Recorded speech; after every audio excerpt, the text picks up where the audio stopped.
Hello and welcome back to another video. Today I'm going to be going through and doing my own little challenge. So I'm currently doing a 1 month, 1 palette. So to go alongside my Plan That palette for the year, I'm picking a focus palette each month.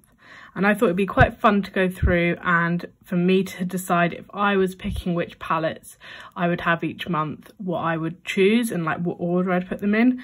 I found this quite difficult because a lot of my palettes I think of as more like summer, autumn, and so kind of winter past Christmas, so like winter through spring kind of doesn't have any like distinct colours that I think of, whereas summer I think of more warm tones all the way through to Christmas. So I was struggling because most of my palettes are warm toned, so I wanted to put them all in the summer autumn months. So this is what I've come to a decision on, and so I thought it'd be fun to go through with you guys what I would pick. If you like the video, please give it a thumbs up and consider subscribing. So the palette that I would choose for January is the Naked 3 palette. This is the only palette I have that is completely cool tones. Even though it is pinks, they are definitely cool toned pinks. This definitely reminds me of January because I think of January as quite icy and cold. So I think cool tones is what I think of. And this was the month that this palette best fitted into. So I'm going to swatch one colour from each palette that I feel like best represents it. And so for this palette, I am going to swatch, I think, Liar, because it's kind of like a mid-toned. It is also the colour that I like the best out of this palette. For February, I decided to go with the Naked Cherry because Valentine's Day. I'm not particularly a person that thinks of Valentine's Day, February. I more think, oh, Pancake Day, because that's the sort of person I am. But in terms of, I was struggling where to put this palette because it gives me kind of autumny vibes, but then I had a lot of palettes I wanted over in that half of the year. So I felt like this was a good one to put for February, as Valentine's Day is the day in this month.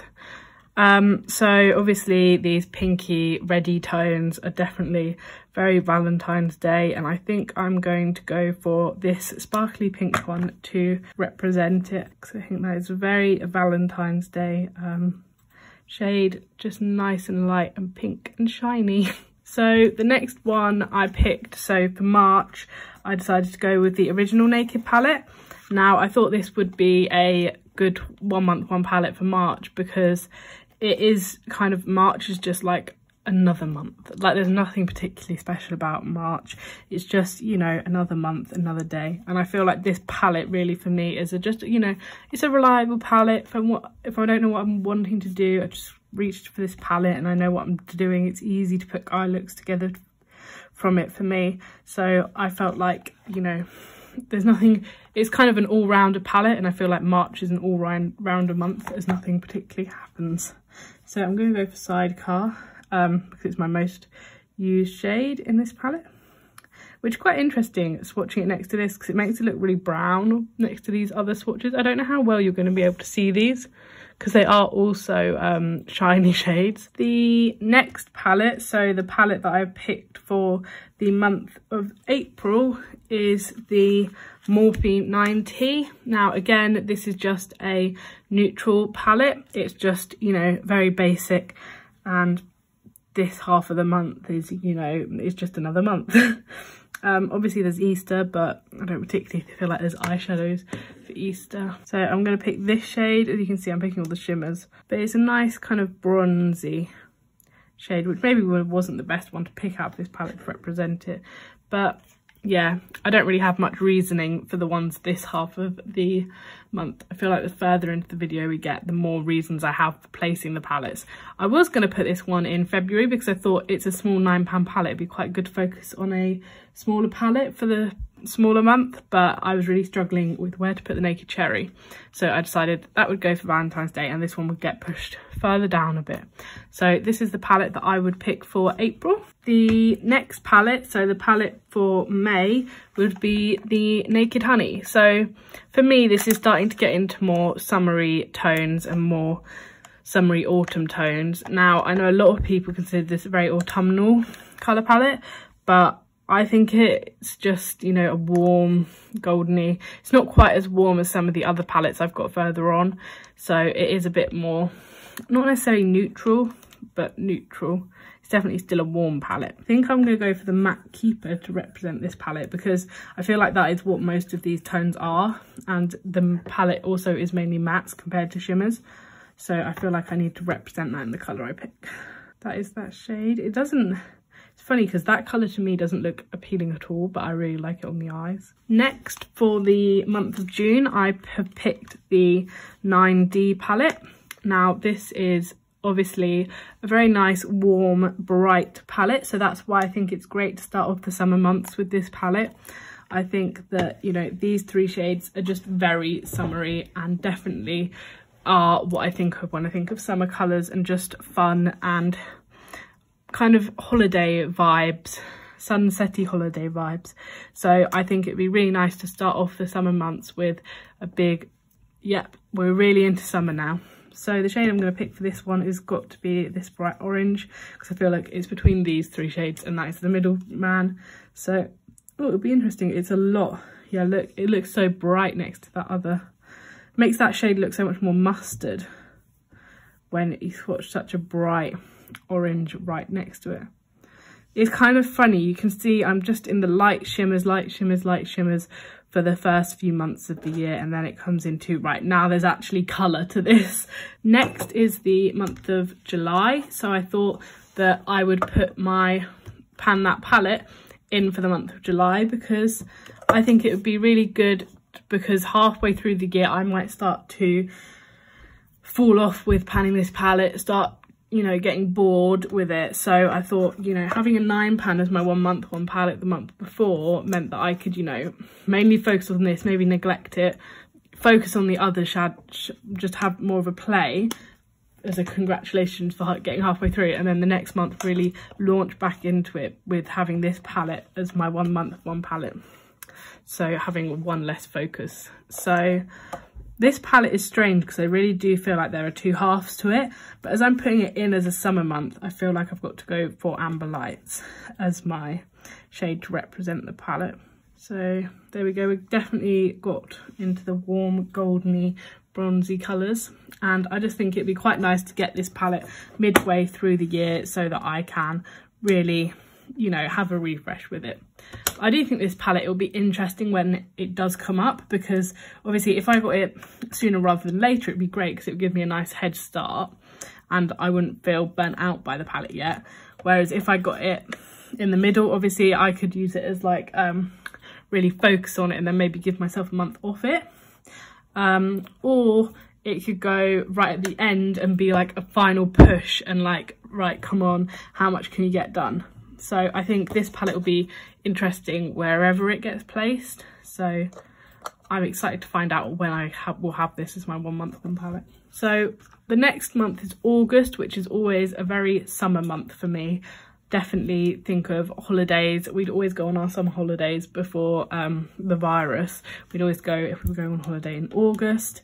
So I feel like I would pick the Naked Heat to be my August palette because it is just a fiery holiday type vibe. This is definitely the sort of shades that I like to be wearing when I'm on holiday, so I definitely would pick it for August. I'm gonna go straight for the one in the middle. I feel like, you know, it's halfway between all of the shades, and there you go. It's not as it's definitely quite dark. So next is September. We're coming into the autumn months. The palette that I've chosen for this month is the Natasha Denona Bronze palette. This is the only palette I keep in its box. I don't know why. So this is what this palette looks like, and I just think that these are very autumnal colours with the reds and oranges and still staying summery, but definitely could transition you into autumn.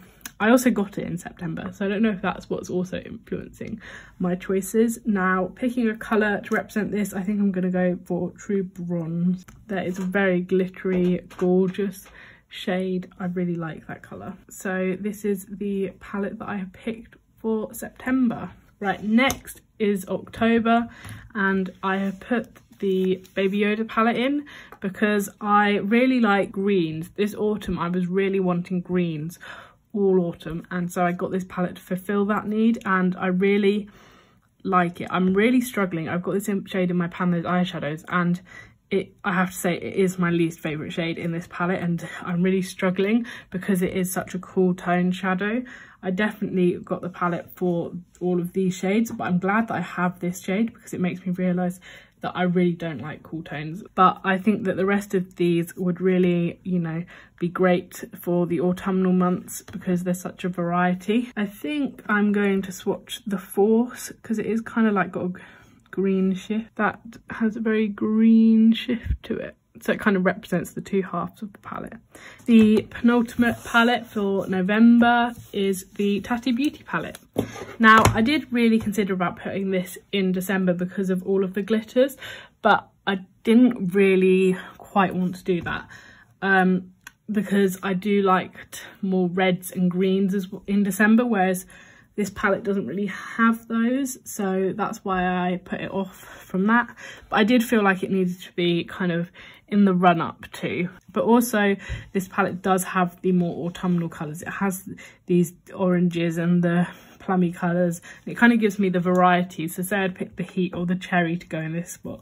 With this palette I kind of get both. So I thought it was a good choice for this position. I don't know why, I just have decided that this is the shade that I want. There are the swatches so far. And the final palette that I'm choosing for December is my Jackie Aina palette. So the reason why I have saved this for Christmas is these two shades. If you just had to pick two eyeshadows to represent Christmas, if you had to pick two colours, everyone would say red and green are the Christmas colours, and this palette has those two. For me, it was the obvious decision to put this palette for December.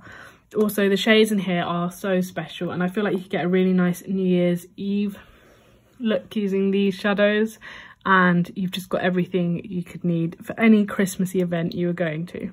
So I think I'm going to swatch Sponsored because it's a bit more different than any of the others, and I feel like it just represents Christmas so well. So these are all the shades to represent all the palettes that I've picked out for each month. I will go through them all again just quickly to give you a little recap. So this is the first 4 months of the year. So I've got the Naked 3 for January, the Naked Cherry for February, the Naked Original for March, and the Morphe 9T for April. The next 4 months of the year, I have got the Naked Honey for May, I have got the Morphe 9D for June, I've got MAC Warm Neutrals for July, and in August I picked the Naked Heat. And the final 4 months of the year, I've got the Natasha Denona Bronze palette for September, I've got the Baby Yoda palette for October, I've got the Tatti Beauty palette for November, and the Jackie Aina palette for December. Please let me know down below if there were any palettes that you'd change from my lineup. And also, if you've had to pick 12 palettes for each month, what would you pick? I feel like it would be a lot easier if you had more eyeshadows because I have 12 palettes. So for me, putting them into the months, there was only had enough palettes to cover each month once. So there weren't any palettes that I could discard, which I think made it definitely more interesting. And it's going to be interesting to see which I actually get each month for my 1 month 1 palette. So I will be intrigued. Obviously, we started off with the Naked Heat, which I'd have put in the middle of the year, and I've got it right at the beginning. So it's going to be interesting to see what I get each month. And I hope that you will subscribe so that you can follow my adventure with my 1 month 1 palette aspect of my Pan That Palette series. I will link the playlist to those videos so that you can go check them out if you want. I have done my introduction and my first update, and my second update will be at the end of January. Thank you for watching.